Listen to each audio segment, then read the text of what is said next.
Merci Cécile, et bien je suis ravie d'être là. Merci Madame la directrice de CREOB, ça me fait bien plaisir de découvrir cet espace. Je suis souvent passée devant, mais je m'y suis rarement arrêtée.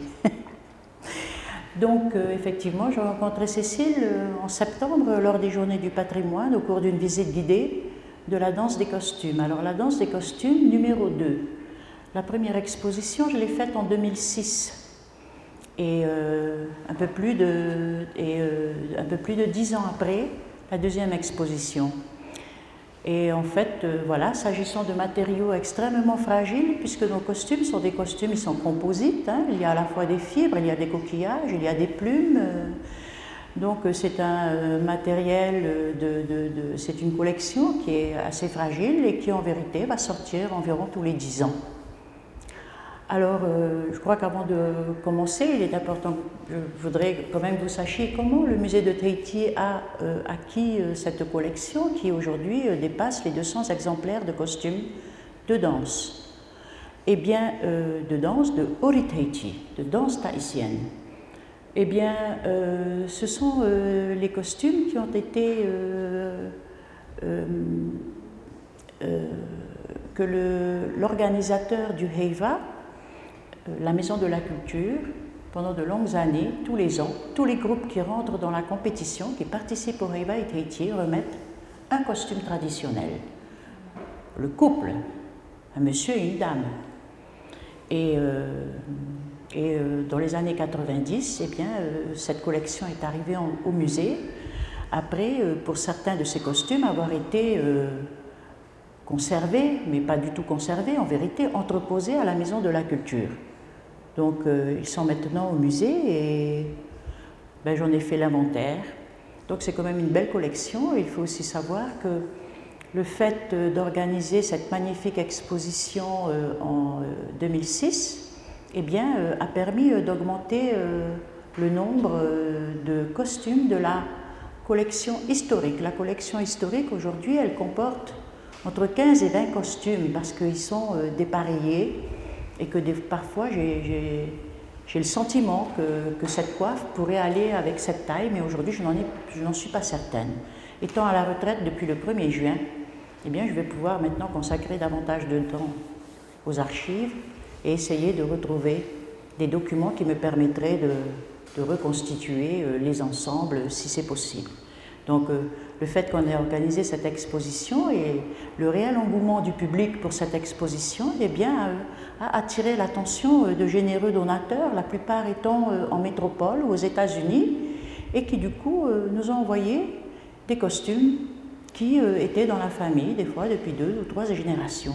Et donc on a pu, comme ça, on avait 5-6 costumes que j'estime partie historique, à savoir 1900 à 1970. Et grâce à cette exposition, eh bien, on a entre 15 et 20 costumes de cette période historique aujourd'hui. Donc, je vais vous parler donc des costumes de danse de Ori Tahiti. Le Ori Tahiti, c'est la danse tahitienne. Et vous avez ici 3 petits visuels. Donc, bien évidemment, tout ça se fait avec la bénédiction du musée de Tahiti et des îles. La première gravure, nous en parlerons un petit peu plus tard, montre un costume de danse, celui qui a été le plus illustré de l'époque du contact. Wallis, il y a des gravures rapportées par le capitaine Wallis qui, vous le savez, redécouvre nos îles en 1767. Au centre, vous avez une gravure de la fin du 19e, une photographie de la fin du 19e siècle. Le costume de danse, où on voit qu'on porte des tricots de corps. Hein, les femmes ont des robes. Et puis, vous avez complètement à droite, je vais utiliser ça, c'est plus pratique, peut-être.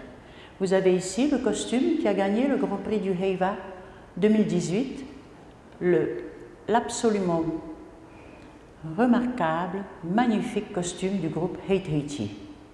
Voilà.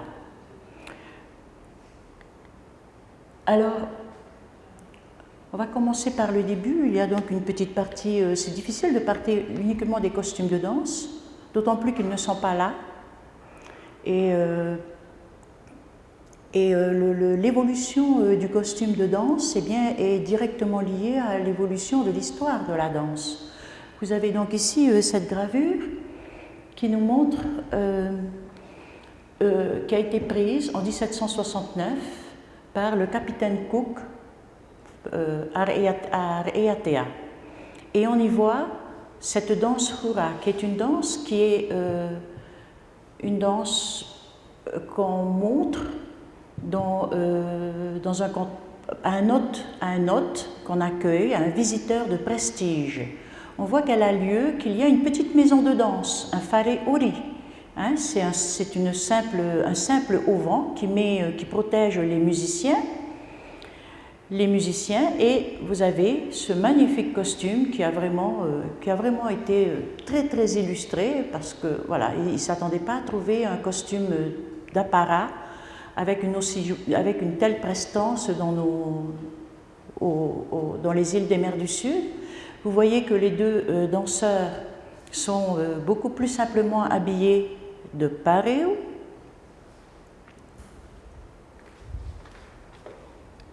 Ok, pardon.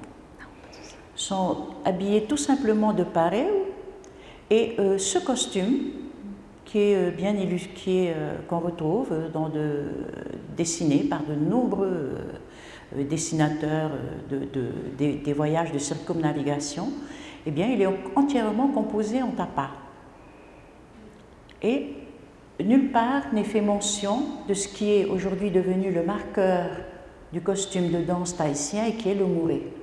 En vérité, il en existe un exemplaire, dont je n'ai pas retrouvé l'illustration pour ce discours, mais il en existe un exemplaire qui a été recueilli par Foster, donc second voyage du capitaine Cook, et qui est aujourd'hui dans un musée allemand. Un exemplaire de muré, c'est-à-dire le muré, la jupe en fibre végétale. Hein? Vous voyez qu'il y a une petite aire de danse, que sur cette aire de danse on a une petite natte, et que le petit groupe de danseurs évolue sur cette petite natte, et les spectateurs sont massés tout autour, eux aussi vêtus de pareo en tapa. Le pareo, c'est simplement une étoffe rectangulaire qu'on se noue autour des hanches. Aujourd'hui, on l'a en cotonnade. Voilà.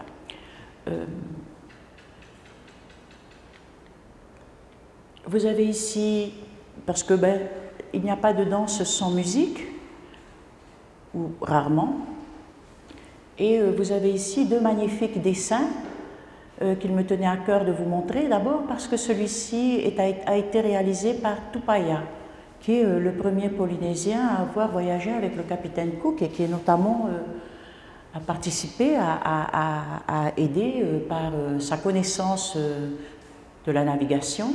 Eh bien, il a aidé le capitaine Cook à redécouvrir un certain nombre d'îles de cet océan Pacifique. Et puis, il est parti avec le capitaine Cook lors de son premier voyage. Et à bord du bateau, il fallait bien, il a alimenté les relations, les écrits que nous ont laissés. Le premier voyage du capitaine Cook, c'est Banks, qui est le scientifique à bord, et surtout c'est lui qui encadre l'équipe de scientifiques et les dessinateurs. Et Banks passe de longs moments à écouter Tupaia parler. Bien évidemment, on peut imaginer qu'il y a la barrière de la langue, et on sait aujourd'hui que c'est Tupaia qui fait ses dessins, certainement pour pouvoir expliquer son discours, mieux que par des mots, compte tenu de la barrière de la langue. Ça a l'air anecdotique, mais quand j'ai commencé à travailler au musée, ça s'appelait, il y en a 7 ou 8, et ça s'appelait les œuvres dit unknown artist, les œuvres de l'artiste inconnu. Et il a fallu que dans les années 1990, retrouver les écrits du capitaine, des lettres de Banks, qui avaient été égarées pendant très longtemps, pour qu'un chercheur lise que Banks dit « Tupaia me dessine ». Voilà, donc pour moi ça a longtemps été dit unknown artist, Et depuis moins de 20 ans, je sais que c'est le fameux Tupaya qui l'a dessiné. Vous avez, oh pardon, et vous avez juste à côté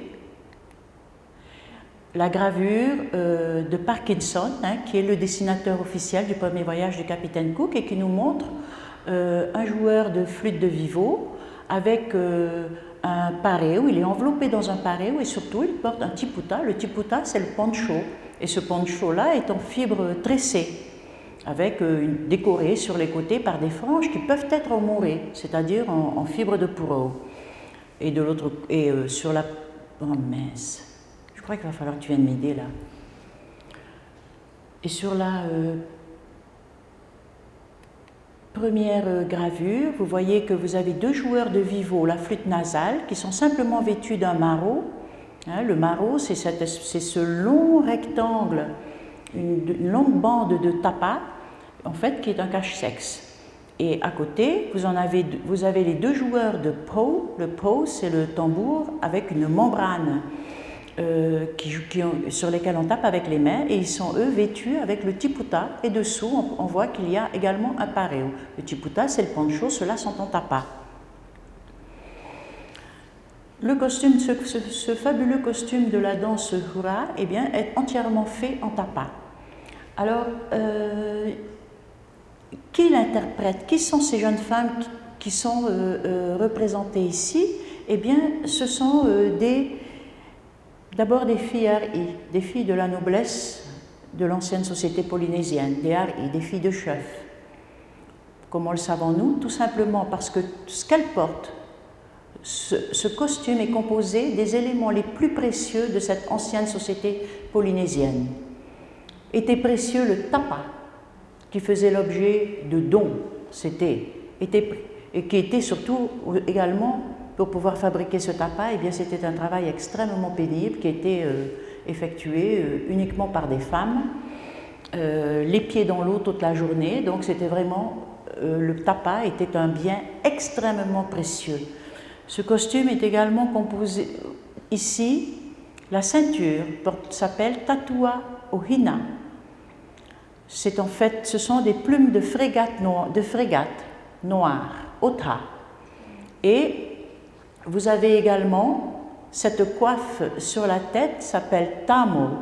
Ce tamo est composé d'une fine tresse de cheveux, extrêmement fine, quelques brins, et qu'une de ces tresses a été, je ne me souviens plus dans quel musée, déroulée, qui fait environ 1 mile de long. Et le fait d'enrouler doucement cette tresse sur la tête, eh bien, pour qu'elle tienne, elle se met naturellement en forme de cône. Elle s'évase vers le haut. Et vous voyez que cette coiffe est piquée de fleurs odorantes qui sont soit du pitate, c'est-à-dire une variété de jasmin local, ou alors de tiare Tahiti. Cette jupe, eh bien, vous avez un bustier, et ce bustier c'est simplement du tapa qui est noué dans le dos, à la manière d'un, voyez-vous, voilà, comme un grand nœud.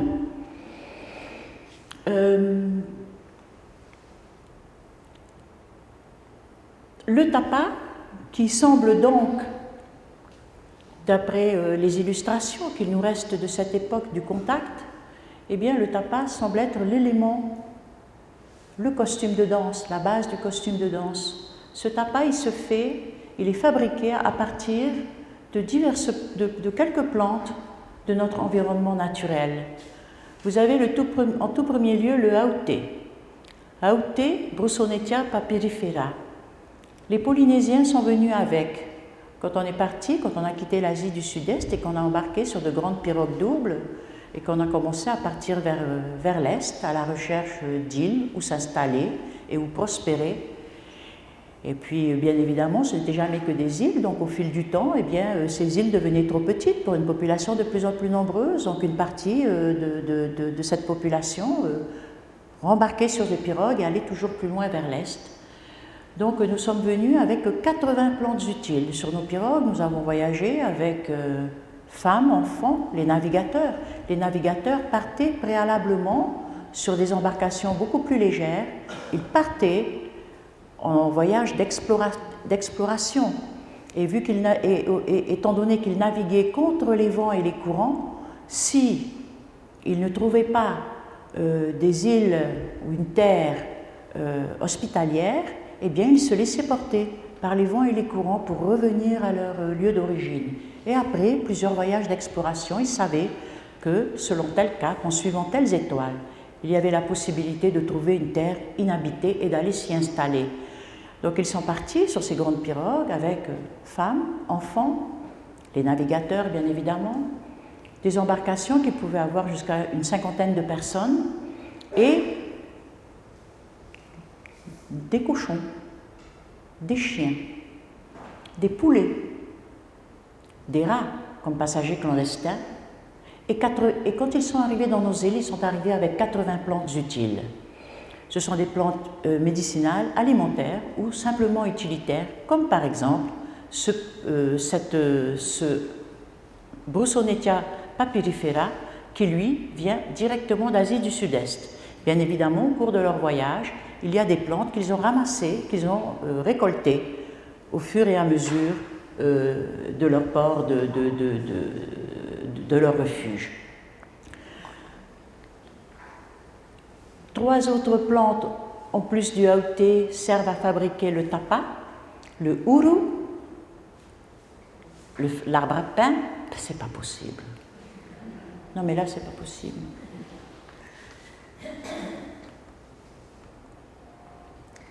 Je crois que c'est trop sensible pour moi. Utilise ça ouais, et voilà. je passerai les images. D'accord. Mais j'ai un gros doigt. Donc, l'arbre à pain sert à faire le tapa. Vous avez également le Ficus prolixa, c'est une variété de banyan, ora, qu'on appelle ora, et également le mati, qui est une autre variété de banyan, une autre variété de Ficus, et qui est très intéressant parce qu'il donne un tapa très très blanc qui est réputé être le tapa préféré des Arieuil. Alors les Arieuil, qu'est-ce qu'ils sont? Eh bien, la jeune femme qu'on a vue en danse hura, la scène de danse avec cette maison de danse, eh bien c'est une scène qui représente probablement des Arieuil. Les Arieuil, c'est son confrérie, une confrérie d'artistes baladins itinérants dédiés au culte de Oro. Je ne vais pas parler de la fonction de cette société dans un contexte hors que artistique. Mais il n'avait pas qu'une fonction artistique, bien évidemment, dans cette société ancienne, extrêmement hiérarchisée, extrêmement organisée. Donc, ces Arieuil, qui étaient des baladins, des artistes, des spécialistes à la fois de la danse, des chants, de la musique, mais aussi du mime, du théâtre et de la lutte. Donc, étaient dédiés au dieu Oro et eh bien, ils investissaient, ils arrivaient à l'appel des Hari, des grands chefs, ils s'installaient pendant un temps dans un district ou dans un autre, ils voyageaient avec de grandes flottes de pirogues et étaient entièrement pris en charge par les collectivités, par les communautés qui les recevaient pendant la durée de leur séjour. Et donc ce mati le tapa fabriqué à partir du mati est réputé avoir donné un tapa d'une blancheur exceptionnelle et surtout brillant et qui était la marque des Arieuil. Et c'est confirmé parce que nous en avons fait. Alors vous avez aussi une autre gravure qui est célèbre parce qu'elle représente ce qu'on appelle aujourd'hui communément la danse du tapa. En fait, vous avez juste ici une jeune danseuse de Haut-Tahiti, de Tahiti, et elle offre un présent au capitaine Cook. Et donc elle arrive entièrement enroulée dans un très très long coupon de tapa. Je dois partir très prochainement dans un musée qui a probablement retrouvé un de ces coupons. Et pour aller, pour le voir, pour imaginer la largeur de la pièce, la longueur de la pièce. Et donc en fait, vous avez également deux magnifiques pectoraux. Ce sont des ornements, voilà, des pectoraux. Hein, il y en a un actuellement qui est exposé du British Museum, qui est exposé au Quai Branly, dans la magnifique exposition Océania, ouverte depuis 2 mois. Et ce magnifique pectoral servait également aux guerriers pour les protéger lors des batailles. Il y a une armature à l'intérieur, dessous, qui permettait de protéger un peu des coups ou des pics de lance. Donc la danse du tapa, qu'aujourd'hui on peut voir des fois dans les spectacles, où on a une jeune fille qui déroule un tapa pour finir dans le plus simple appareil, eh bien, aujourd'hui avec quand même un petit paré, oui, et la poitrine un peu couverte, eh bien, à cette époque-là, le capitaine Cook assiste à la présentation par une jeune fille d'un cadeau, de 3 cadeaux en l'occurrence, qui consistent en un magnifique coupon de tapa et 2 pectoraux en plumes. Et il dit qu'à la fin, elle termine dans le plus simple appareil. Et bien évidemment, tous les marins qui assistent à cette cérémonie, à ce rituel, imaginent tous que c'est la jeune femme qui est offerte en cadeau. Et là arrivent les danseurs, d'autres arieux, qui commencent à rouler, à récupérer le tapa, pendant que la jeune fille part en courant. Ils roulent le tapa, ils le récupèrent, ils posent les 2 taoumi, les 2 pectoraux, et l'offrent au capitaine, et offre ceci au capitaine Cook. On va danser. Qu'est-ce que je peux vous dire de ces danses? Je ne pourrais pas vous en dire grand-chose parce que nous n'y étions pas et que, ma foi, les gravures ne nous parlent pas du mouvement dansé. Et à la fin du 19e siècle, oui, arrive le dœuf avec les missionnaires anglicans. Ce ne sont pas les premiers, mais les missionnaires de la London Missionary arrivent avec le dœuf. Et très rapidement, en moins de 20 ans, Tahiti sera très massivement christianisée. Ça veut dire que la danse dont je vous ai parlé, la danse du tapa ou la danse hura, ne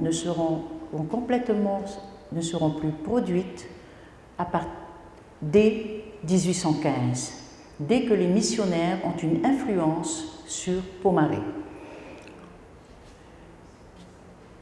En 1819, Pomaré édite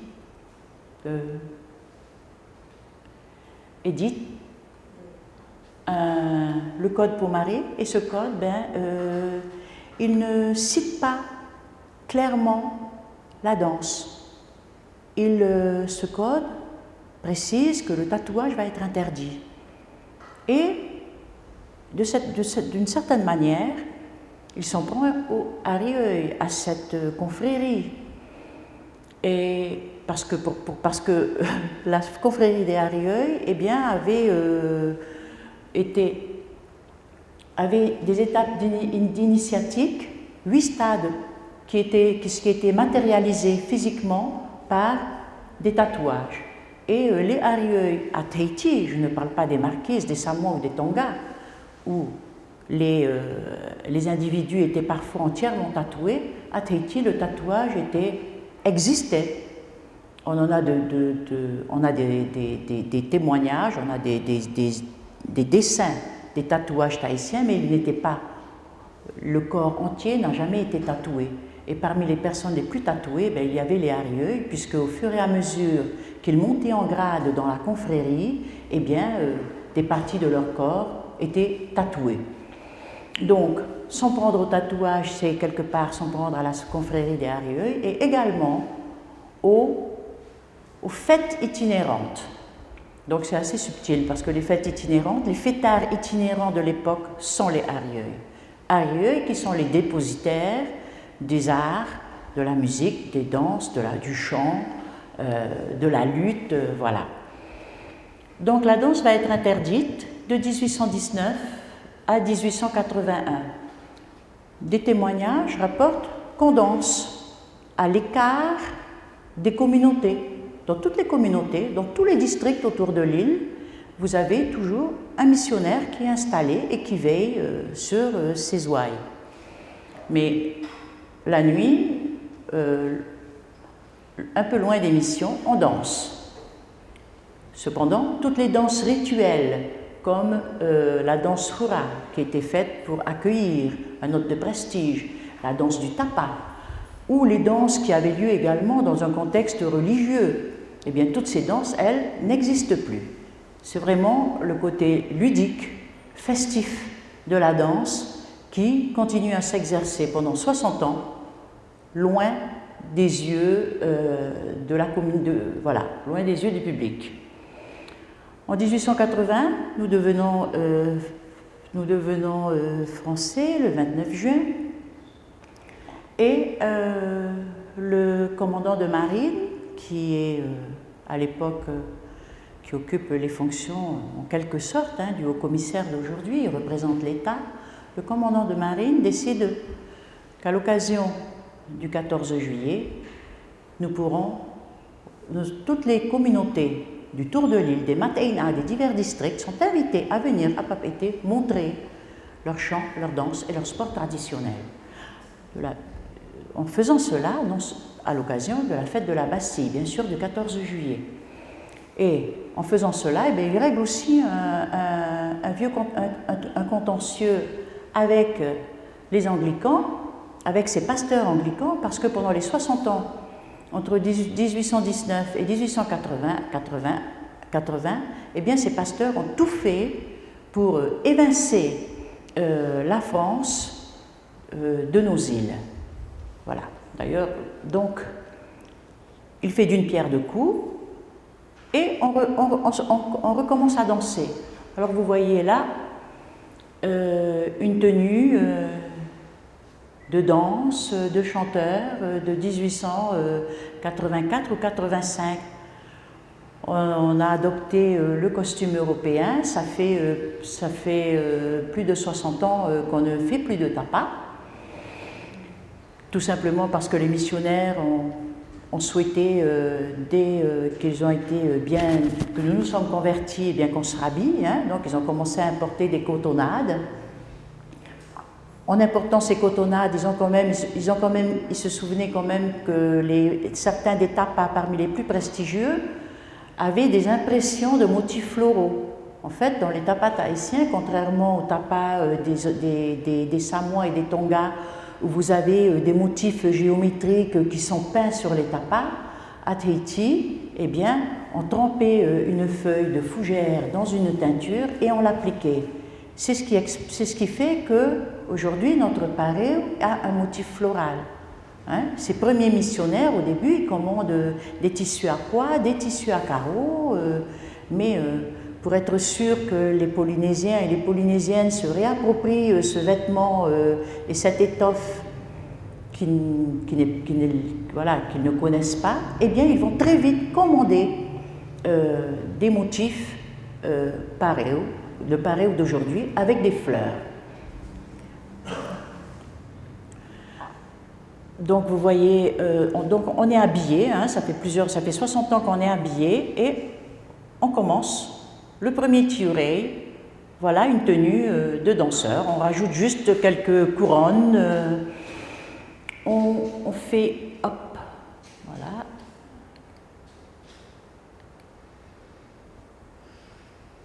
Voilà, à la fin du 19e siècle, vous avez ici, descendant à Papeete, un groupe de danse.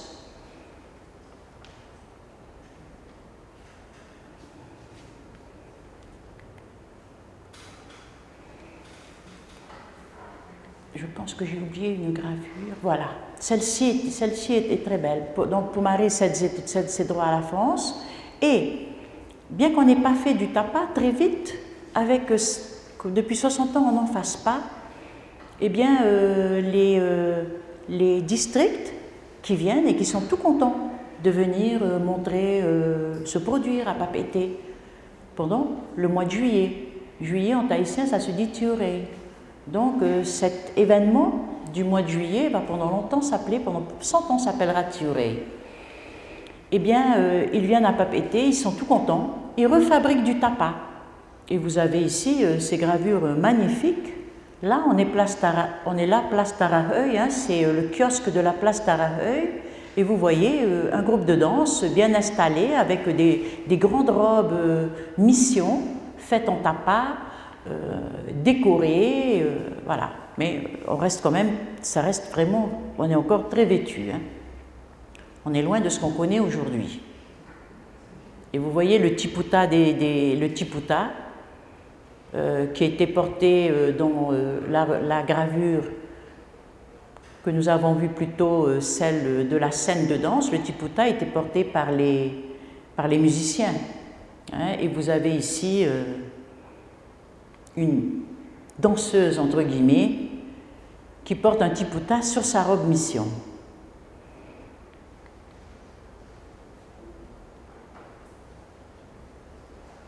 À la fin 1800,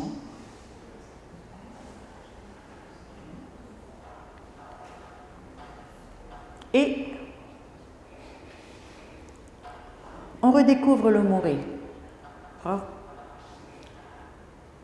Le moré, je vous ai montré au début qu'il y avait les gravures de l'époque du contact nous montrent que des costumes en tapa.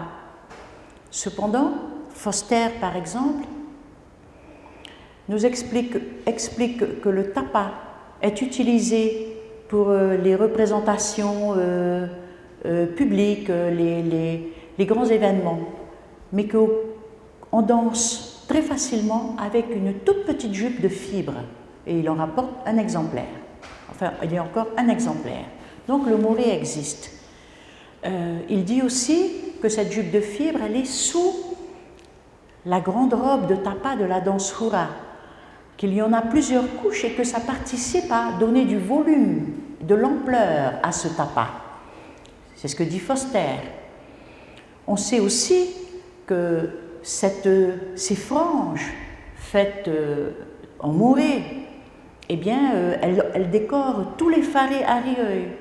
Partout où vous avez un grand district, à Mataina, eh bien, il y a toujours un grand faré Arieuil, une centaine de mètres de long, une trentaine de mètres de large, pour que quand ces artistes, cette confrérie est invitée par le chef, par le hari du lieu, eh bien, ils aient un endroit où se loger, où être installés. Donc, dans tous les districts, il y a de grands farés Arieuil et le moré sert également à décorer. Il y a des franges qui pendent tout autour de ces grandes constructions qui sont complètement aérées sur les côtés. Il y a ces franges qui existent.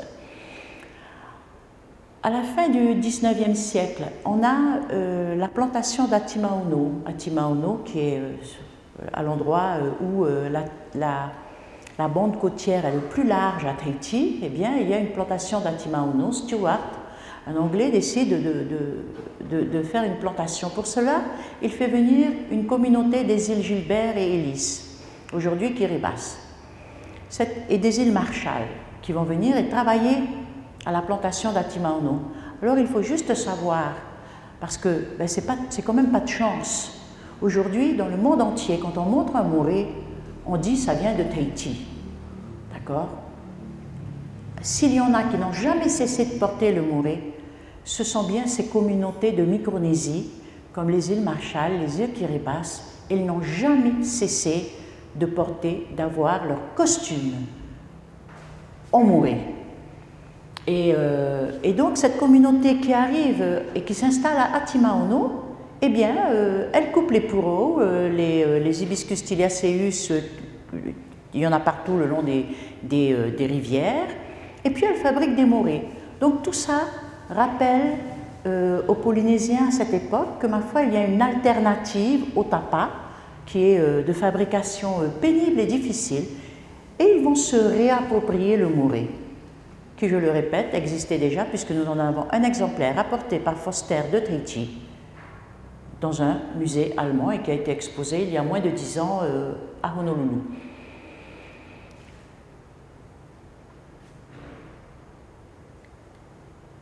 Le moré, c'est une jupe de fibres végétales sèches.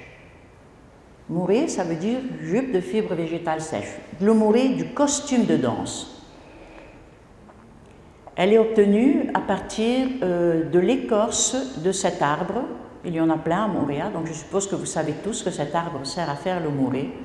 Puro, Hibiscus theliacellus, le puro est le balsa local.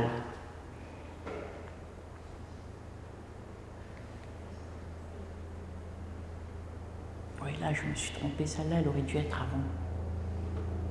Vous voyez là, ils sont encore endimanchés et le moré il est juste anecdotique sur les hanches, hein, mais voilà. Donc, alors, le moré devient un marqueur de notre danse à partir de 1930. En 1928, Murnau et Flaherty viennent tourner à Bora Bora un film qui sera montré et vu dans le monde entier. Ce film s'appelle Tabou. Et dans ce film, on a deux jeunes et magnifiques acteurs polynésiens qui d'ailleurs feront une petite carrière à Hollywood par la suite, et qui dansent en moré. Et c'est ce qui est fascinant, c'est que en fait nous avons eu le moré, ce n'était pas notre costume d'apparat. Notre costume d'apparat, il était en tapa. Nous l'avions.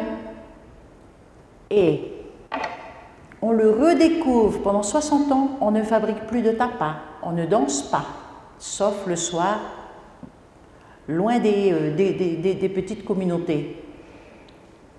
On redanse à l'occasion de la célébration de la fête de la Bastille et petit à petit, en partie grâce à cette communauté des îles Gilbert qui arrive, qui vient pour travailler dans cette plantation d'Atimaono, on se réapproprie le moré. Mais ce film va faire que pour le monde entier, le moré devient le marqueur du Uritaiti.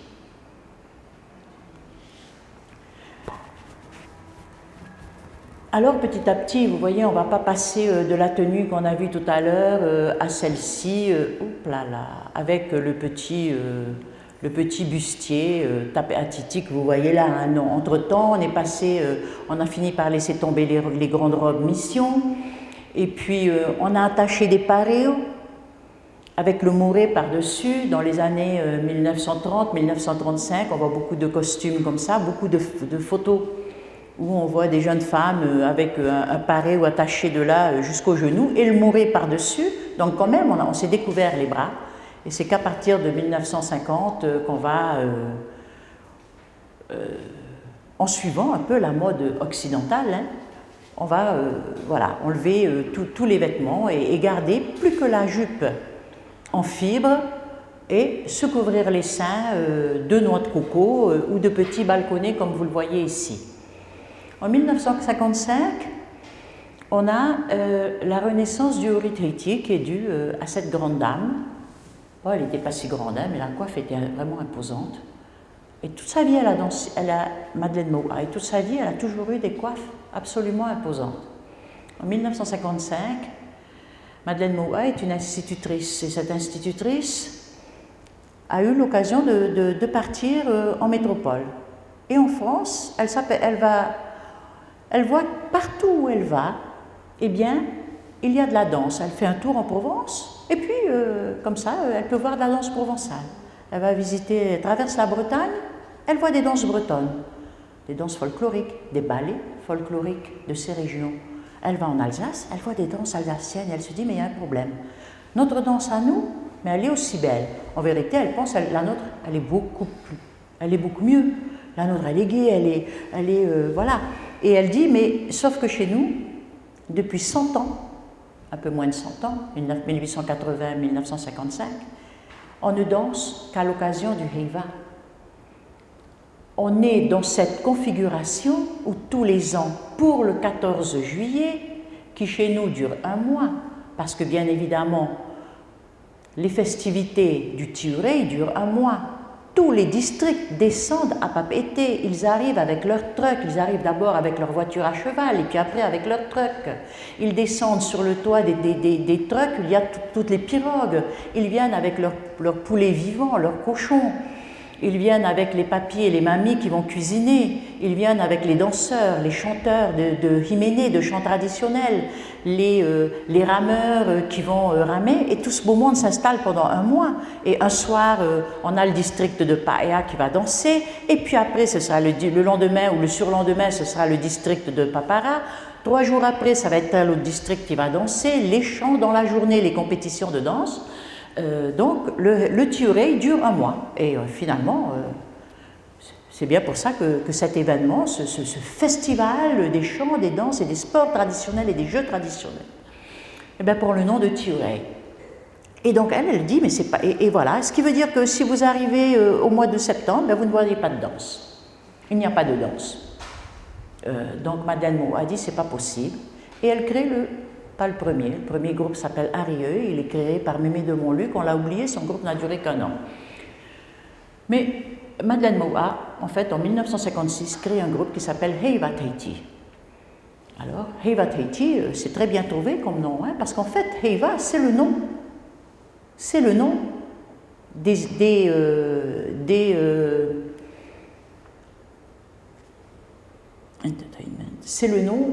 fêtes qui étaient organisées par les Arieux.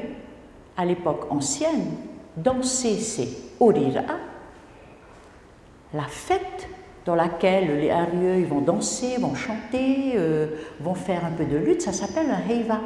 Donc elle prend le nom de son groupe Heiva Tahiti. Elle commence à s'intéresser, elle va standardiser les formations des orchestres par exemple, ce sont toujours les mêmes aujourd'hui au Heiva. Vous allez regarder, bientôt ça va commencer, et même je suis sûre que si vous avez un groupe de danse qui est par là, vous verrez toujours de la même manière. Les toere au milieu, c'est-à-dire les tambours en bois, à fente. À droite, les fakete, quand vous regardez l'orchestre, hein, je veux dire vous regardez l'orchestre, à droite, les fakete. Les petits tambours sur lesquels on tape avec 2 bâtons. À gauche, les grosses caisses, les pow. Eh bien, ceux qui marquent le rythme, ceux qui donnent le tempo. C'est Madeleine Moa qui organise ça. C'est Madeleine Moa qui décrète que les garçons, les hommes auront le moré court, que les femmes vont danser avec le moré long. C'est Madeleine Moa qui va commencer à aller puiser, s'intéresser aux légendes anciennes et dire, voilà, enfin elle fait beaucoup de recherches, beaucoup de travail. Elle organise la prestation de danse. Elle le fait et à partir du moment où... alors, c'est très opportun également parce que démarre la première liaison avec les paquebots touristiques. La première liaison de la Maison Line commence en 1956 ou 57. Et donc, à partir de ce moment-là, je vais dire, elle a aussi une autre raison d'exister. Il faut bien accueillir ces touristes qui viennent. Cependant, de Madeleine Moa vont sortir, elle va avoir de nombreux éléments qui vont rentrer dans son groupe, et plusieurs d'entre eux vont créer des groupes. Je pense par exemple à Paulina Morgan du groupe Tiare Tahiti, je pense à Coco Hota Hota du groupe Temeva, hein, qui se produit toujours cette année. Temeva est dans la compétition. Hein. Coco, ça va être bientôt Temeva aura bientôt 60 ans d'existence. Vous avez Paulette Viennot, Tiare Tahiti de Paulette Viennot, vous avez Yaura Tahiti de Gilles Hollande, Paulette Viennot et Gilles Hollande vont tourner dans le monde entier, ils vont faire la promotion de notre destination dans le monde entier, ils sortent tous de chez Madeleine Moa. Et, par exemple, c'est juste peut-être que vous connaissez ces noms, mais Tumata Robinson, le groupe Tahitiora de Tumata Robinson, Marguerite Lai, du groupe Otahitier, Marguerite Lai, sont des élèves ont commencé à danser, petite fille, chez Paulina Morgan. Vous avez une filiation directe à des groupes d'aujourd'hui, à Paulina Morgan. Et quand on sait que Hate Haiti, Sandrine Trompette de Hate Haiti a commencé à danser avec Tumata Robinson, et je pourrais vous citer plein d'autres exemples comme ça, Mateata Le Gaïk du Kurto Akura, elle aussi commence à danser avec Marguerite Lai. On a tous les groupes qui existent à Haiti aujourd'hui, ceux qui ne sont pas des districts, ça fait vous voyez, cette différence, et bien, tous ces groupes ont une filiation directe à cette très grande dame, Mamie, Madeleine Moa. Alors vous voyez, hop, de 1955 à 1970, sobriété, modestie des costumes de danse. En fait, la belle photo de Mamie que vous avez vue, elle est après les années 70. Vous voyez, parce que vous avez pu voir peut-être derrière les costumes qui commençaient à avoir de l'ampleur. Vous avez ici des costumes très sobres. Ce sont les mêmes genres de costumes qu'on voit avec sur des parés ou des choses comme ça, déjà depuis le début du siècle.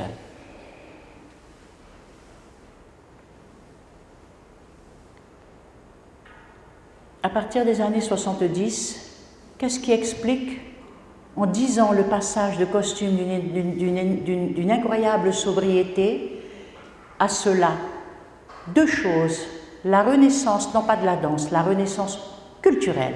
La renaissance culturelle qui commence et qui est liée à une revendication identitaire. Quand après Powana Opa naît une revendication identitaire et indépendantiste, eh bien, on doit dire, ça fait 100 ans qu'on est français. Là, on est bientôt dans les années 80, on est à la fin de ce premier siècle où on est français. Et donc, on doit baser ce mouvement identitaire se justifie sur une différence culturelle. Donc, à partir de là, on va commencer à faire des recherches. Et ça tombe bien, parce que la Maison de la Culture vient d'être créée. Et parce qu'à la Maison de la Culture arrive un Henri Hiro. Et à la Maison de la Culture, on va commencer à avoir des ouvrages. Et donc, Kokoro Tahota, qui est un des premiers employés de la Maison de la Culture, eh bien, il va regarder les ouvrages et il s'aperçoit, il voit là des gravures de ce que les premiers navigateurs ont pu trouver dans nos îles. Et il s'aperçoit que les guerriers portaient des coiffes somptueuses, que les chefs de pirogues de guerre avaient des coiffes de 1 mètre de haut. Et c'est ce qui va inspirer, ça va être une des raisons, c'est ce qui va inspirer d'un seul coup cette transition, mais en très peu d'années, c'est cet accès aux sources.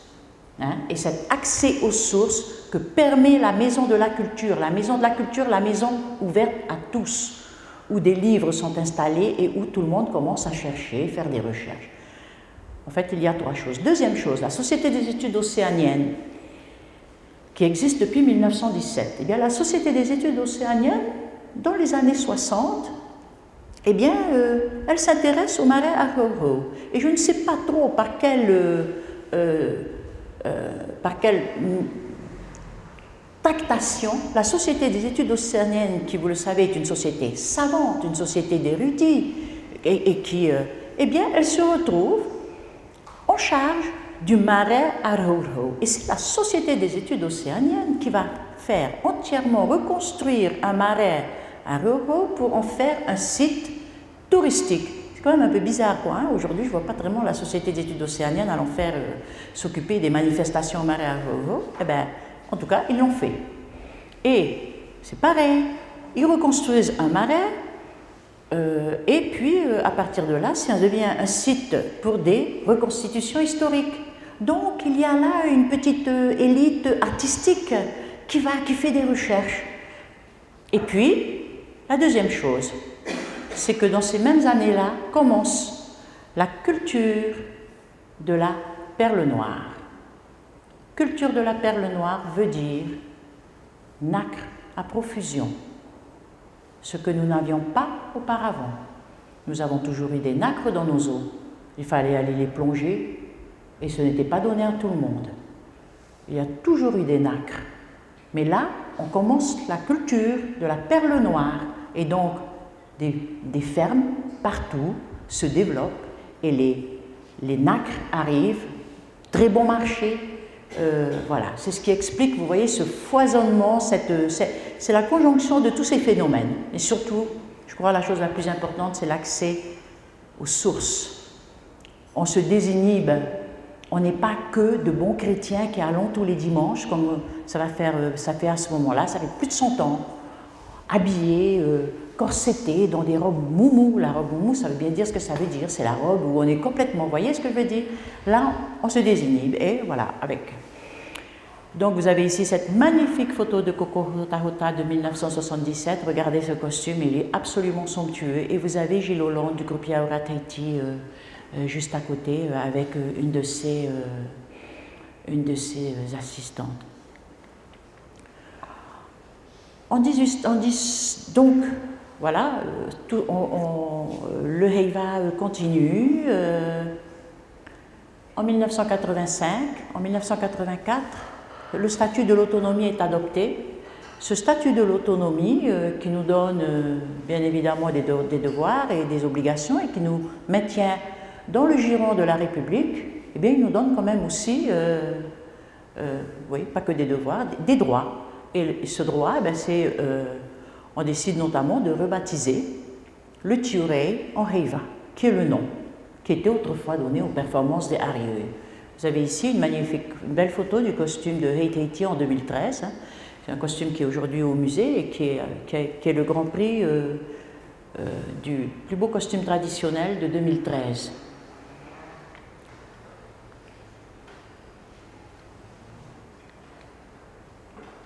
Alors, aujourd'hui, quand vous participez au Heiva, vous avez un règlement qui fait 20 pages, hein, ça il faut le savoir.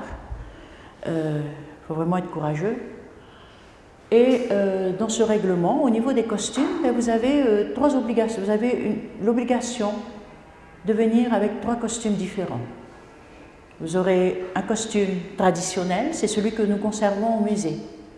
Vous avez le costume végétal et vous avez un costume à base de tissu.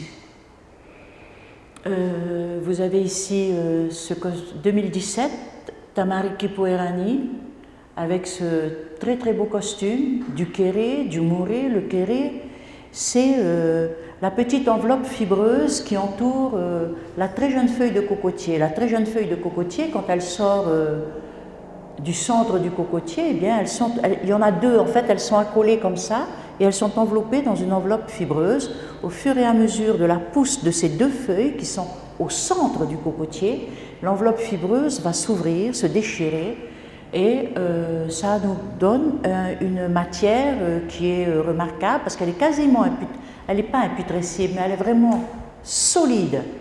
Un peu, elle gratte, elle pique. Mais bon, on a appris à la travailler, on a appris à la nettoyer, à la gratter, et on peut la voir dans toutes les teintes de marron jusqu'à une belle blancheur. Donc là, il y a du kéré, et ça c'est un produit qui est absolument, qui ne nous coûte rien si ce n'est de l'huile de coude. Donc vous avez ici, oh, papa. Oh là là, mais c'est affreux. Voilà, des nacres, puis très beau, très joli costume. Tamariki Poerani est le prix Hurato du Heiva Tahiti 2017. Et c'est un des costumes utilisés par le groupe. Alors celui-là, il est inclassable, hein. C'est pas un costume végétal, c'est pas un costume en tissu, et c'est pas non plus le grand costume. Donc ça veut juste dire que certains groupes ne se contentent pas de venir avec les 3 costumes imposés pour pouvoir entrer dans la compétition. Il y en a qui viennent avec 4, 5, 6 costumes. Ce sont en général les grands groupes Hurato. Et je suppose que vous savez ce que veut dire Hurato. Hein. Hurato, c'est les groupes professionnels, entre guillemets, puisqu'il n'y en a pratiquement aucun qui vit de son art. Et les groupes Hura Abato, à l'entrée du temps, ce sont les groupes qui sont débutants, enfin, ils ne sont pas confirmés.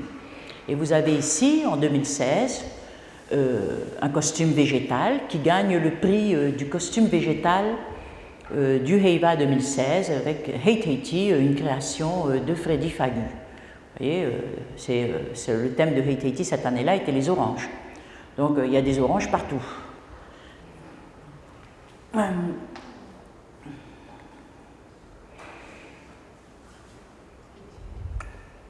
Pour illustrer toujours cette variété de costumes, hein, vous avez là-bas le costume de Hitireva, vraiment bien trouvé. Hein, il faisait les cochons, les garçons étaient censés des poux à tanner, ça veut dire vraiment des cochons. Et c'est toujours le même Freddy Fagu qui leur fait ce magnifique costume avec de la toile de jute, des sacs en toile de jute, déchiquetés, et puis c'est une espèce de carton hein, qu'il a découpé parce que pour faire ça, voilà, et ça l'a fait. Et puis après, la chorégraphie fait le reste. Vous avez ici Oteitié en 2012. Oteitié en 2012 est le grand gagnant du Heiwai Teiti en Hurato, prix Madeleine Moa donc. Vous savez que le prix de la catégorie Hurato est dédié à Madeleine Moa et le prix de la catégorie Huravato est dédié à Gilles Hollande. Donc vous avez ici la troupe Oteitié, leur thème cette année-là, Tetapuni, et ils rentrent en imitant des bancs de poissons au Tuamotu, et leur costume est entièrement fait en kéré, et ils ont teint pour faire des poissons multicolores. Et comme je dis, la chorégraphie après fait le reste, parce que c'était absolument remarquable, et j'en garde un souvenir, personnellement, un souvenir ébloui. Et ils ont été prix Madeleine Moa 2012. Hop, voilà. Alors, le costume de OTA standard. Le costume, c'est Madeleine Moa aussi qui décrète que quand on va danser des OTA, alors le OTA à l'origine c'est la danse guerrière. Les OTA étaient utilisés au temps ancien pour des danses guerrières. Le OTA était utilisé pour les danses guerrières. Danse guerrière, c'est Ori Toa. Toa, guerrier. Donc la danse des guerriers. Et ces danses guerrières qui, voilà, ça fait partie des différentes danses qui étaient dansées aux temps anciens. Les Oritoa faisaient partie intégrante des manœuvres, c'était des manœuvres d'intimidation quand il y avait deux communautés en conflit au moment de la guerre. Eh bien, ils faisaient des danses guerrières à la fois pour faire des démonstrations de force et c'était aussi une manœuvre d'intimidation. Donc voilà encore un autre contexte dans lequel, au temps ancien, on dansait. Donc c'est Madeleine Moa qui décide qui fixe ce standard que nous suivons encore aujourd'hui, que le mouré court sera pour les garçons et le mouré long pour les filles. Vous avez ici un costume magnifique, ouh là là, manouche. C'est pas possible. Vous avez là un magnifique costume de danse du groupe Torea Uranui 1996. C'est un costume court, le mouré est court, donc on peut bien imaginer que c'est un costume, on sait que c'est un costume de garçon. Maintenant, deuxième standard également, l'écharpe. L'écharpe portée de travers, ça s'appelle un tahei. Et le tahei, eh bien, il est pour les garçons également. Vous avez ici Taupo, le nom de la coiffe. Costume réalisé par Joseph Uhura, qui est un magnifique costumier qui a commencé à danser. En fait, il est le petit-fils de la costumière de Madeleine Moa. La costumière de Madeleine Moa était Amorea. Et son petit-fils, qui a des origines Rimatara, eh bien, elle le fait à Amou. Et elle fait les costumes de Madeleine Moa. Donc très jeune, tout petit, il commence à aider sa grand-mère à faire les costumes. Il a à peine 15 ans quand il commence à danser avec Madeleine Moa en 1956. Il va suivre Paulina Morgan et dans son groupe Tiare Triti. Il sera costumier, danseur, attira, et puis il quittera Paulina Morgan pour suivre Gilles Hollande, enfin bref. Il finira par avoir, au décès de Gilles Hollande en 1989, la Topia Uratriti s'arrête et Joseph Uhura fonde son groupe, Torea Uranui, qui va durer une dizaine d'années. Il vit toujours et aujourd'hui, le prix du costume traditionnel lui est dédié. Pour tous les costumes magnifiques. Le costume que vous avez vu préalablement de Gilles Hollande avec cette jeune femme à côté, ce costume somptueux, c'était une création de Joseph Uhura. Donc depuis 4-5 ans, le prix du costume traditionnel est dédié à Joseph Uhura. Magnifique costume. Vous avez ici, on ne le voit pas bien, et là c'est un petit plissé, ce sont des feuilles de bananier. Alors vous savez, les feuilles de bananier sèches, elles ne coûtent rien du tout, que la peine d'aller les cueillir et après de les lisser un peu et de les... voilà. Vous avez de la feuille de bananier. Ici, costume de Teitiora en 2011. En 2011, le costume ne remporte pas le prix du plus beau costume, mais Teitiora remporte le prix en catégorie Hurato, prix Madeleine Moa. Vous avez ici cette houppette, ce II, hein, qui est, bon, bien sûr, le tape atiti, hein, le bustier tape atiti, et vous avez sur la ceinture ce qu'on appelle des pois-pois, c'est-à-dire aussi des petites houpettes en morée, et qui servent en fait à souligner le mouvement des hanches.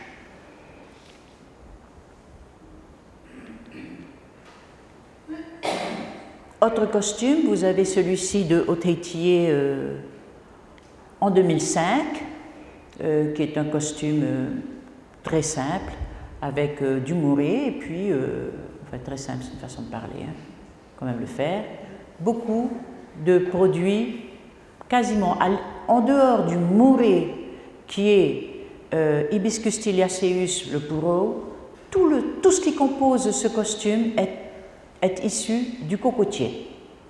Hein, vous avez tout. Ça, c'est du kéré, vous avez les noix de coco, vous avez le kéré qui est utilisé ici, vous avez la bourre de coco qui est tressée, nappée, qui entoure le tapé atiti, vous avez ici, c'est que du cocotier. Terra Ehiti en 1995, un costume magnifique, un des plus beaux de notre collection. Pour moi, c'est une réinterprétation du costume de la Hura, hein. C'est une réinterprétation contemporaine de ce costume. C'est le groupe de Yasmina Lepéan, qui se présente qu'une seule fois au Heiva et qui fait ce costume absolument extraordinaire. Elle décide de ne pas faire de mouret, de ne pas prendre de mouret, donc elle prend des feuilles de hauti. Quand elle arrive sur Toata, c'est sec, ces feuilles de hauti sont séchées. Ça, c'est du opairo. Le opairo, c'est le roseau des marécages. Et puis, vous avez ici des drupes de phara, hein, de pandanus, qui sont déjà toutes sèches. Et ici, des petites pointes d'oiseaux de paradis séchées également. C'est juste, c'est un des plus beaux costumes de la collection du musée. Qui a eu le premier prix du costume. De la même manière, j'ai oublié de vous dire que sur les diapositives auparavant, le costume avec le tahé, c'est-à-dire l'écharpe de Joseph Uhura, a gagné le prix du plus beau costume en 1996. Vous avez, alors, vous remarquerez que beaucoup de couleurs écrues, beaucoup de mouret blanc également, et puis pas beaucoup de couleurs. Voilà. Bon, moi, en 1995, avec mon groupe, je fais un spectacle qui s'appelle Tepo et Théo, le jour et la nuit, et les femmes, ce sont les esprits un peu, le côté maléfique, enfin voilà. Et donc elles sont en noir et les garçons en jaune. C'est pas une teinture traditionnelle, hein, c'est du mouret, ce sont des teintures que j'ai importées. Et ici, vous avez le magnifique costume de Teitiora en 2014 qui ne gagne pas le premier prix, mais le groupe gagne le premier prix en catégorie Hurato, le prix Madeleine Moa, avec leur spectacle Pifol, la malédiction. Donc en fait, quand on conçoit nos costumes, eh bien, vous voyez, quand on se présente devant le jury, on va expliquer pourquoi on a fait notre costume, pourquoi est-ce que tu as pris du rouge, pourquoi tu n'as pas pris du noir, pourquoi tu as mis une nacre là, pourquoi tu l'as taillé de telle manière. Le Heiva, on ne fait pas que ce qu'on veut si on veut prétendre au prix. Hein? Si bien sûr on y va pour se faire plaisir, on fait tout ce qu'on veut. Mais sinon, voilà, il faut tout expliquer, il faut tout justifier.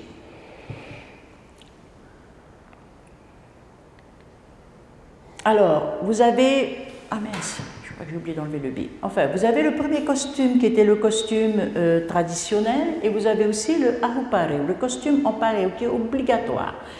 Aujourd'hui, depuis Madeleine Moa, eh bien, le costume du Aparima, c'est devenu un standard. Il est la plupart du temps en paréo. Hein?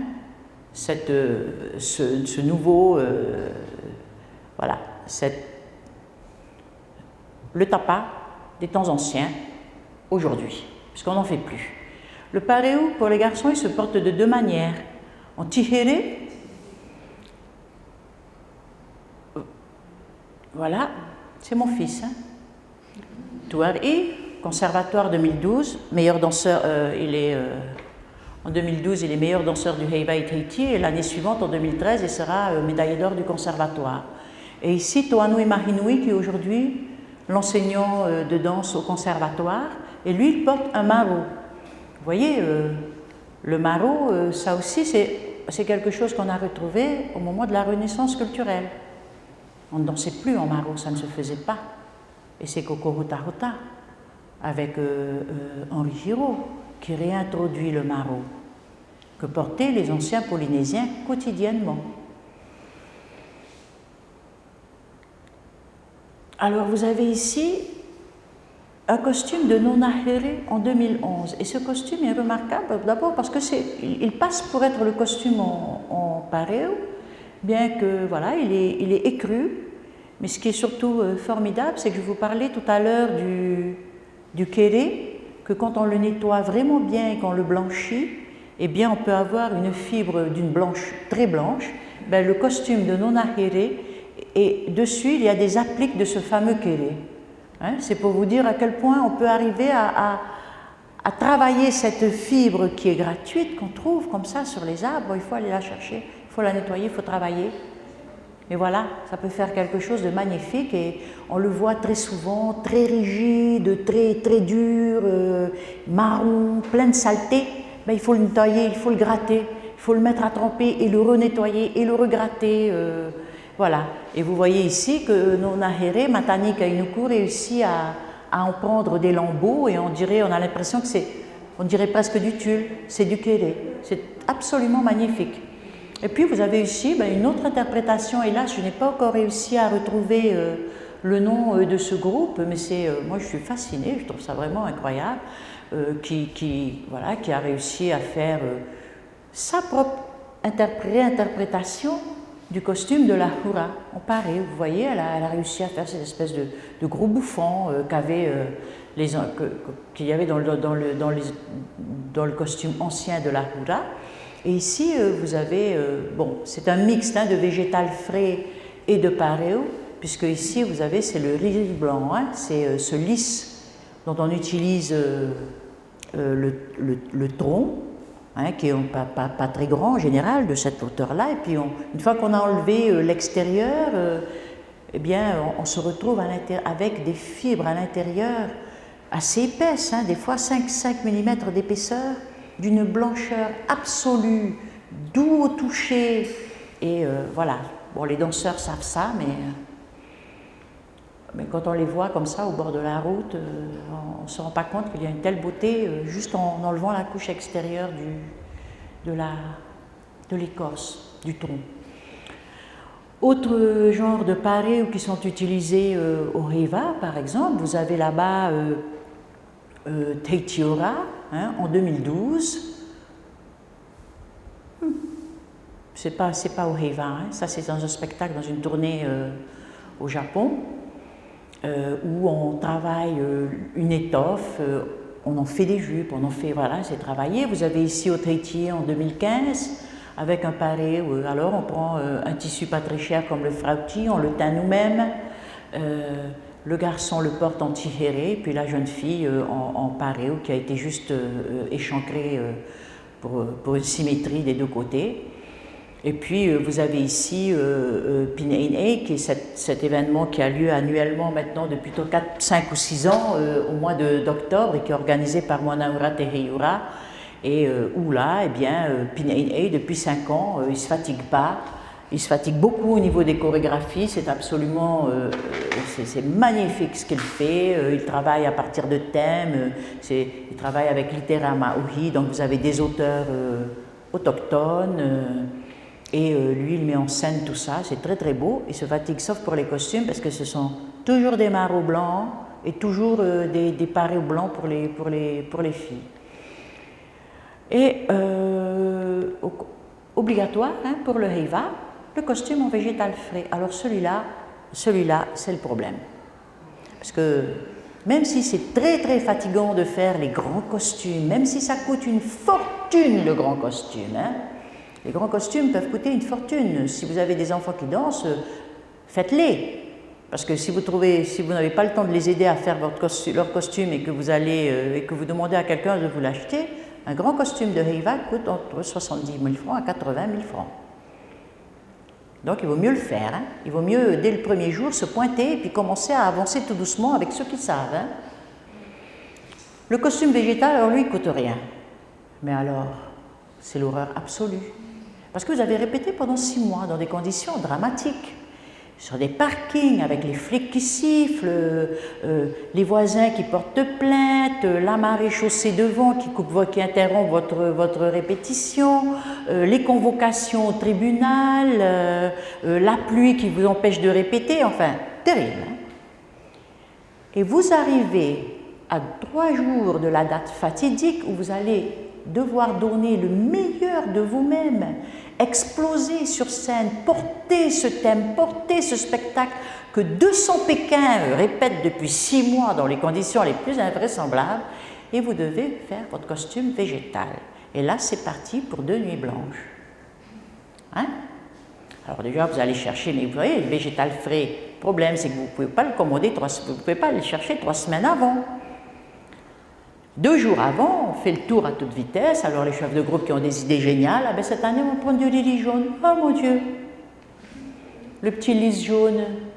Vous, les parents, ils ont tous le stress, ils commencent, ils disent bon, quand est-ce qu'on vous dit qu'est-ce qu'il va falloir, quand est-ce qu'on vous dit, quand est-ce que Kehaulani vous dit les matériaux, et les parents qui commencent à faire le tour de l'île pour chercher tous les riz jaunes, qui prennent des photos des spots et tout ça, qui commencent à aller négocier avec les personnes.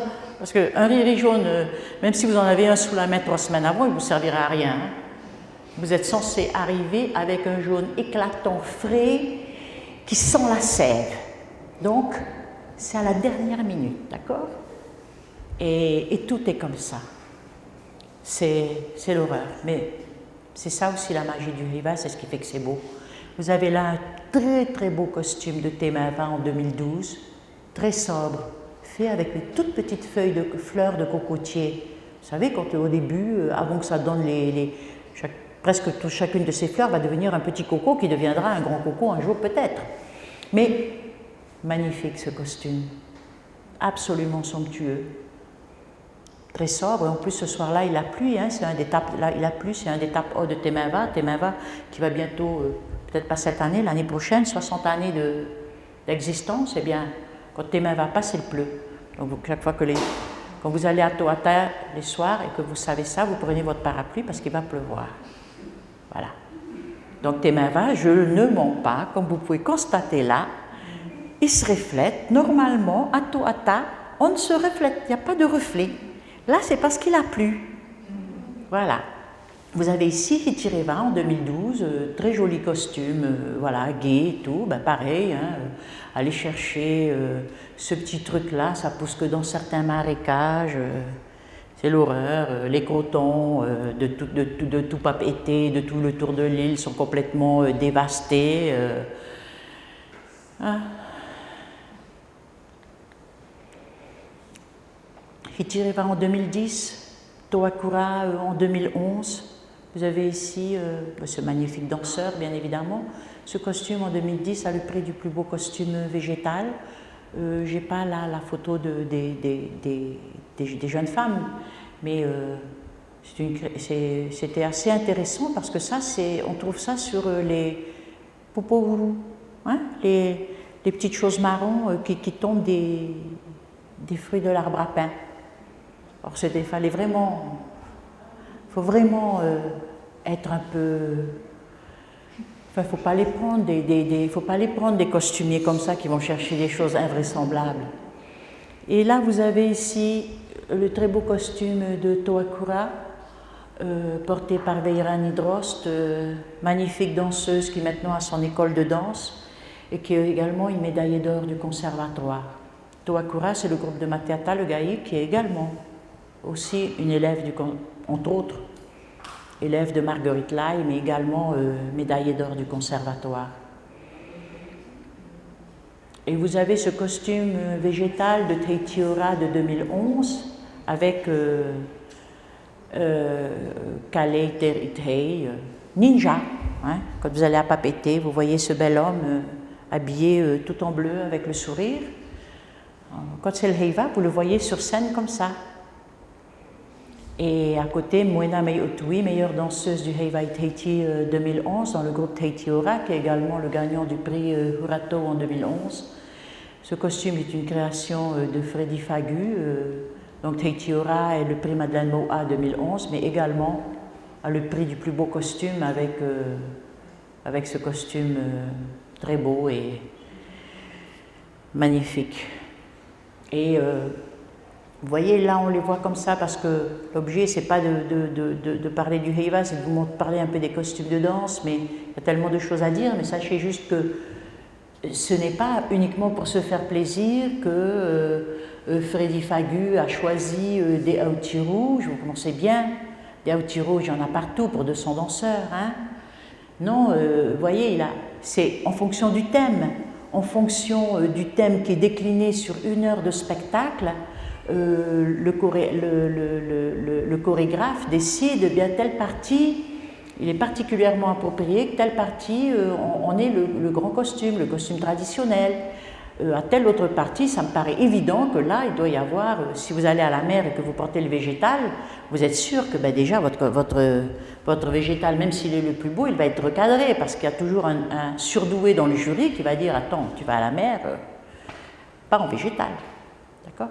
Donc il faut, voilà, tout ce qu'on voit là, mais tous ces costumes, quand ils sont faits pour le Heiva, ils ont du sens par rapport à un thème qu'une troupe entière porte, décline, en chant, en danse, en percussion, en partition de percussion, en costume, en chorégraphie.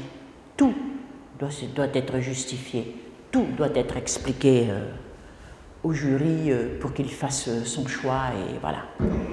Donc la confection des costumes de Ori Tahiti, vous avez ici, ça c'est une troupe américaine, Nonosina de Anaheim, qui vient à Toata en 2001 et qui danse à guichet fermé, vous pouvez le croire, ça. Ils sont fantastiques. Et ce costume est fait par Freddy Fagu, toujours le même, c'est lui qui l'a fait, et vous voyez que c'est du tapa, des Samoa, tapa tongien, avec ces motifs voilà, qui sont pas censés, que nous ne sommes pas censés avoir. Alors vous devez juste savoir quand même qu'aujourd'hui on ne fait plus beaucoup de tapa. Hein. On apprend au centre Arieuil de Rinatea Colombani, on apprend à faire du tapa. Apprendre à faire un petit carré comme ça, c'est déjà une belle chose. Mais arriver à habiller des danseuses, un groupe entier, 60 filles avec du tapa, on n'est plus dans la démon là. Hein. On est dans le 1, on a la matière première. Deuxièmement, on a les outils, le battoir à tapa à 4 faces là, et l'enclume. Et on y va. Hein. Donc, Samoa et Tonga, Wallis, en Océanie, continuent à faire du tapa. Ça leur sert quotidiennement pour eux, parce qu'ils ont encore dans cette... la coutume existe toujours. Hein, Samoa et Tonga, ils ont encore un roi. Donc le tapa existe toujours. Chez nous, l'île de Fatuhiva n'a jamais arrêté d'en faire, mais pas suffisamment. Donc sachez que tous les costumes en tapa, les morceaux de tapa que vous avez pu voir sur des costumes qui ont défilé, c'est du tapa que nous importons. Que des Wallisiens, que des Tongiens et des Samoans viennent nous vendre ici. Alors on les retourne. On ne montre pas le côté où il y a les traits. On le retourne, ça fait un truc un peu chamarré, mais on ne sait pas trop si c'est un tapa fait par nous et pas bien nettoyé, ou on a laissé ou si c'est un tapa qui a été importé. On les retourne. Donc, voilà, les plantes, hein, le peuré, le pandanus. Oh, vous avez 2 variétés de pandanus. Vous avez le pandanus qui sert à faire les toitures, le oro. C'est aussi une variété de Pandanus tectorius, mais voilà. Et puis celui qui est sans épines, qui pousse essentiellement beaucoup, plantations aux australes, et ce sont les australes aujourd'hui qui fournissent. En gros, ça ne veut pas dire qu'il n'y a pas des personnes à Montréal qui en ont et qui savent le traiter, ça ne veut pas dire qu'il n'y en a pas au Tuamotu. La grande majorité du pandanus qui est utilisé vient des australes. Donc vous avez là un costume de Temarama en 1992, entièrement composé, fait de pandanus, sauf la jupe en morée. Hop, qu'est-ce qu'on voit là? Tahei, l'écharpe, garçon et morée court. Hein? La fille. Ici, costume de Tamariki Oparo avec cette fibre qui est cette petite, la tige de l'inflorescence d'une plante qu'on trouve dans les montagnes, qui fait un peu brousse, et puis d'un seul coup, on a cette grande tige avec cette hampe florale.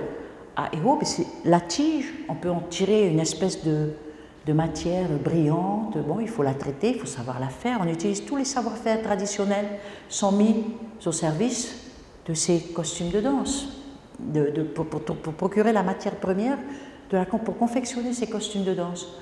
Donc le aeho. Vous avez également le ieye, c'est une autre espèce végétale qu'on trouve dans les montagnes et puis qui donne cette espèce de fibre, de tige, comme un petit osier très fin qui peut être très blanc, costume de rapa, qui a le prix du plus beau costume en 1992. On utilise tout dans le cocotier. Je vous ai parlé, vous avez déjà vu le kéré, hein, ce qui est voilà, cette fibre qu'on trouve, voilà. Les noix de coco, la noix de coco. Et puis vous avez les toutes jeunes feuilles de cocotier, elles sont traitées d'une certaine manière et ça donne ce qu'on appelle le homo niho. On dit aussi du niho blanc, on l'utilise. Et vous avez même, quand on enlève la fine pellicule, une très fine pellicule un peu opaque, avec un coup de main certain, hein, il faut vraiment avoir ce coup de main, ben, quand vous l'enlevez, vous pouvez récupérer ce qu'on appelle le reva reva. Voilà. Qui est vraiment presque comme de l'air matérialisé. Très beau, magnifique. Les coquillages, les porcelaines et tout. Bon, ce tapa, ah voilà, un bel exemple de tapa importé. Pouf, on l'a retourné. Et on ne voit pas très bien là. Parce que tous les dessins foncés des Samoa et des Tongiens est de l'autre côté. Et ce beau costume de Tamariki Puerani de 2005, Ahutoro Nui gagne le prix Heiva en catégorie Hurato, prix Madeleine Mohan en 2002 et gagne également le prix du plus beau costume. Ce costume-là, il est remarquable. Celui-là, 1991, Tamari Patotoa, un costume qui est entièrement fait à partir de tronçons de bambou. Bien sûr, on enlève la partie externe, on les coupe à certains moments de l'année, on enlève juste la partie externe et après, en travaillant délicatement, on arrive à retirer souvent quatre couches qui peuvent, enfin, si le tronçon est comme ça et que vous faites bien votre travail, bien, une fois que vous l'avez déroulé, vous avez des morceaux comme ça. Ça coûte une fortune, c'est une spécialité du district de Hitia aujourd'hui. Ce costume est magnifique, il est entièrement composé de pa'aoufé.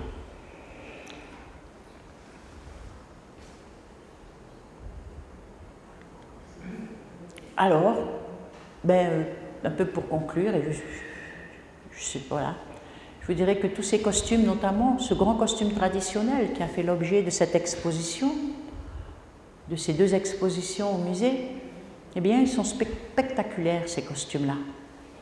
Mais pour moi, ils ne correspondent pas plus forcément à la danse. Certains ne facilitent pas le mouvement dansé, ils peuvent être un frein, ils peuvent être un handicap. Quand vous faites votre coiffe, quand certains constituent leur coiffe, eh bien, vous pouvez avoir assisté ou regarder des images et vous dire « Ah mais ce costume, je ne comprends pas pourquoi il n'a pas gagné le prix du plus beau costume traditionnel du Heiva ». C'est tout simplement parce qu'à peine la troupe est arrivée sur scène, qu'une dizaine de coiffes est tombée, une dizaine. Eh bien, tout simplement parce qu'on n'a pas bien calculé la balance de cette coiffe. Et que vous voyez, ou alors vous voyez des danseurs qui sont complètement coincés, qui dansent comme ça, là, ils sont en train d'essayer de garder leur coiffe parce qu'ils savent qu'il y en a déjà 2 qui sont tombés à la 4e, ils ne vont pas avoir le prix du costume, mais là ils ne peuvent plus danser. Donc voilà, des fois ça peut être un frein,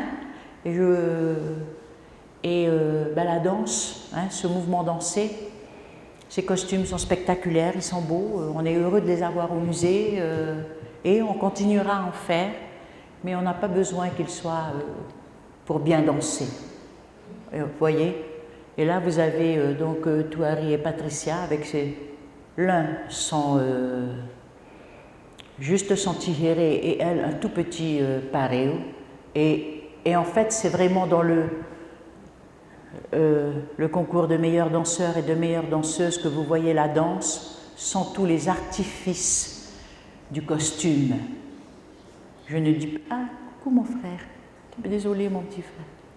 Je ne dis pas du tout que... Je ne dis pas que c'est pas bien. Je vais ouvrir la caméra. Je ne dis pas que... Je dis que c'est formidable, c'est magnifique, ces grands groupes avec tous ces beaux costumes somptueux. Mais quelque part, la danse, la danse n'est pas... ne s'exprime pas aussi bien que peuvent le faire les danseurs qui concourent au titre de meilleurs danseurs ou de meilleures danseuses du Heiva, avec des costumes beaucoup plus simples, dépouillés, voilà. Et la dernière image, elle vous montre 2 autres gros costumes que nous avons dans nos collections. Celui-ci, qui a gagné le prix du plus beau costume du Heiva, prix Joseph Ura, en 2010, Fareihi no Huahine, et celui-ci, Hitireva, en 2016, ce magnifique costume avec cette voile flottante, qui est une merveille déjà d'architecture, parce que danser et ne pas perdre cette coiffe alors que vous avez ce mouvement permanent, c'était culotté, c'était osé, ils n'ont pas perdu de coiffe, bravo Kehaulani Shangi, respect à toi et tes costumiers. Voilà, écoutez, mesdames et messieurs, je pense que j'ai été longue, j'ai aucune idée de ce que je vous ai raconté. Je vous remercie de m'avoir écouté. Je vous remercie d'avoir eu la gentillesse de ne pas vous en aller tous. Si vous avez 1 ou 2 questions, mais pas plus, je vous répondrai avec plaisir. Et si vous avez faim, rentrons chez nous.